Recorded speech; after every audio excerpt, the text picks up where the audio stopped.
Lieutenant Karel Voss of the Zenthari Enforcement Fleet had seen many things in his 20 cycles of service. He had witnessed the surrender of the Kresh Armada, observed the dissolution of 3 separate governments, and personally arrested warlords whose names made entire sectors tremble. But he had never encountered anything quite like the small human child standing before him. In the sterile white corridor of Station Gamma 7 Maya, Holt appeared to be no more than 8 standard years old by human reckoning. She wore a simple blue dress slightly worn at the edges, and clutched a stuffed animal that Karel's translator identified as a bear. Her eyes were wide and dark, fixed on the lieutenant with an expression that seemed far too calm for a child separated from her guardian. "You will come with me," Karel announced, his 4-fingered hand reaching toward the child. The Zenthari were known throughout the galaxy for their strict adherence to protocol, and protocol dictated that unaccompanied minors on neutral stations be detained for their own protection. "Your guardian has violated docking regulations. You will remain in custody until proper identification can be verified." Maya didn't move. She simply tilted her head slightly, studying the towering alien officer with his gray-scaled skin and crystalline eyes. "You should let me go," she said quietly. Her voice held no fear, no pleading. It was simply a statement of fact. Karel's translator caught the words, but his species didn't understand human subtlety. He reached down and grasped the child's arm with practiced efficiency. The appendage was remarkably fragile beneath his grip, warm and impossibly delicate. How did such a species ever survive long enough to reach the stars? "Come," he repeated, already turning toward the detention wing. Maya went without resistance, her small feet shuffling to keep pace with his longer stride. Karel didn't notice the way several human traders in the corridor suddenly stopped their conversations. He didn't see the way their faces went pale, or how they immediately began speaking urgently into their communication devices. He was too focused on procedure, on the satisfaction of another regulation properly enforced. The detention cell was standard issue, a 6-by-8-meter room with a sleeping platform and basic amenities. Karel guided the child inside and activated the containment field. "You will wait here. Your guardian will be located and charged appropriately." "My guardian is Captain Sarah Holt," Maya said, sitting on the platform and arranging her stuffed bear in her lap. "She's going to be very upset." "All guardians are upset when they face consequences for their actions," Karel replied dismissively. He turned to leave, already composing his report in his mind. "No," Maya said, and something in her tone made Karel pause despite himself. "You don't understand. You really should let me go." Karel's species didn't laugh, but if they did, he might have. Instead, he simply departed, the cell door sealing behind him with a pneumatic hiss. 4 minutes later, his communicator exploded with alerts. The first was from Station Command, the second from Zenthari High Fleet, the third from the Galactic Council itself. Karel stared at the cascade of incoming messages, his crystalline eyes widening as he read the words that repeated across every channel. "Release the child immediately. Diplomatic incident in progress. Code Apex situation. Child is protected entity." His claws trembled as he opened the attachment from High Fleet Command. It contained a single file, a registry entry for one Maya Holt, age 8, dependent of Captain Sarah Holt, who was not simply a guardian but Admiral Sarah Holt, Supreme Commander of the Human Defense Fleet and signatory to the Treaty of Proxima that had ended the last Great War. But it wasn't the Admiral's credentials that made Karel's blood run cold. It was the secondary notation, flagged in red across every galactic database. Child under direct protection of the Terran Accords. Any detention or harm constitutes act of war against the Human Federation. Karel ran.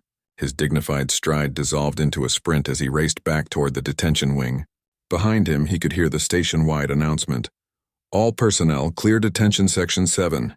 Diplomatic emergency in progress." When he reached the cell, his hands shook so badly he could barely deactivate the containment field. Maya stood exactly where he'd left her, still holding her bear, still wearing that same calm expression. "I tried to tell you," she said simply.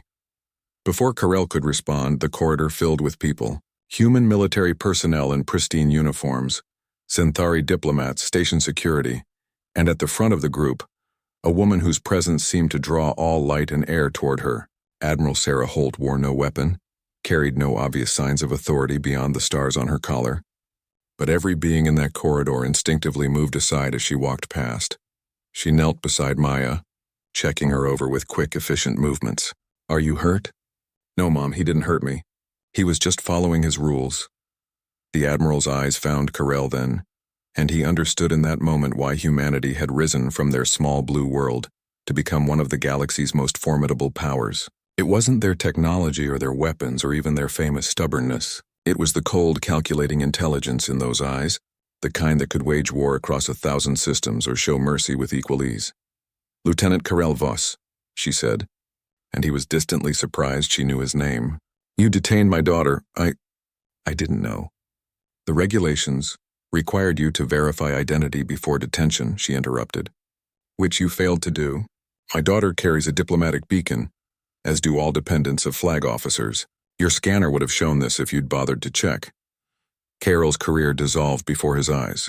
Worse than his career, his actions had created a diplomatic incident that could cost his entire species their standing in the Galactic Council.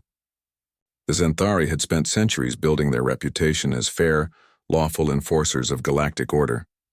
One mistake, one moment of assuming a small human child was insignificant, and it could all collapse, however, the Admiral continued, and Karel dared to hope. "My daughter tells me you were not cruel. You were simply wrong, and she appears unharmed." Maya tugged on her mother's sleeve. "He was just doing his job, Mom, like you always say we should." Something shifted in the Admiral's expression. She stood, one hand resting protectively on her daughter's shoulder. "Lieutenant, I'm told your people value honor and the proper execution of duty above all else." "We do," Karel managed. "Then learn from this. In the future, verify before you act, and understand that humans protect our children above all else. Touch one without cause, and you'll find that every human in the galaxy becomes your enemy." She turned to leave, Maya's small hand in hers, but the child looked back over her shoulder, offering Karel a small wave.